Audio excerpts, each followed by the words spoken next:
In this video, I'll give you some important pointers regarding positive and negative shapes, and it's in my book, Ellen's Guide to Design Elements, which is only $5.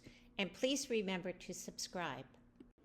To understand positive and negative spaces or shapes, let's take eggs as the positive space or shape and put it into a mold or a container like this.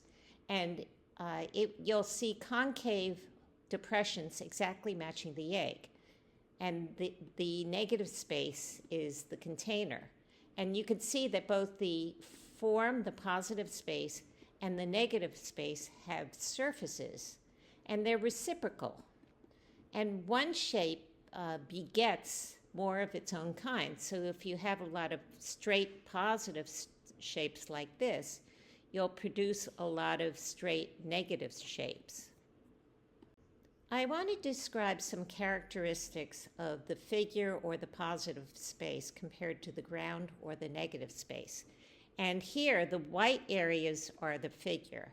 And it's the figure here because the white areas are aligned horizontally and vertically rather than the red areas. The figure here is smaller. The white areas are smaller than the negative space, which is the red area. Here, the white area is convex, so that makes that the positive space. And here, the white area protrudes. If it has a large base, then that's more likely to be the positive space, and the other area is the negative space. And if it is small in the middle, or if it looks like a thing, like a flower, all these make this white area the positive space. Here's some more characteristics of a figure compared to the ground. In the first one, the figure is complex and continuous, while the broken shapes more commonly become the ground. In the second one, the horizontal bars are the figures since they overlap the vertical bar. The four triangles here are the figures since they overlap the circle. This one is a little bit difficult to interpret. The simplest explanation is that it is a square with a circular opening, making the square the figure, since we are less likely to see this as a disc on top of a square base that's on the ground. Now, the figure can have texture and detail, so the circle is the figure, and over here, the square is the figure because it has texture and it has a hole in it. Now, figures generally have warm colors, so they seem to advance, while the ground tends to have cool colors, making it recede. So now I'm going to see how a fence and the background can interact. And this fence is the figure. It could be anything like trees or people. But I'm trying to keep it simple so that we can just make some general observations.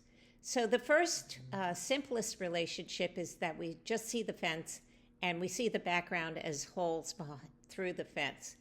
And I think that's pretty boring unless the fence is amazing. And at minimum, I would like some sort of gradation in the background to suggest the lighting and the content. At the other extreme, the fence serves simply to frame and orient the figure behind it, which is this branch. This picture is a little more interesting since the holes in the fence vary, but seeing a branch through a grid isn't my idea of great art. So a minimum interaction of the frame with the ground is when they're separate, but there are some similarities, like these wiggly fences and the grass also wiggly behind it. This is more of an all-over pattern with no focus and no directional lines. And then there are an infinite number of ways to relate the fence with the ground. Here the fence is interacting with the grass and their shadows, but the fence remains dominant, and it's important in realistic art that either the figure or the ground should be dominant, or else the image becomes ambiguous. How much space should we leave around the subject? For a vertical subject, it looks good on a vertical format. but it may look squished on a horizontal format because there will always be more room on either side than there is above or below it. And as the object shrinks, this difference becomes less marked, so both formats are acceptable. Now, if there are many vertical objects, so they form more of a mass, like a forest or a group of houses, then the horizontal format works well. Here are some more pointers about arranging space in a frame. So these two trees look separate and not unified. But if you have one of the trees touching the edges of the frame, then you increase the visual interest. But don't have the tree tickle the frame the way this one is. Instead, have the tree clearly touching the frame and looking as if it goes beyond it. Similarly, we want objects in the picture to overlap because that's more unified than if they don't overlap. Remember my book on Amazon, Ellen's Guide to Design Elements, which is only $5, and please remember to subscribe.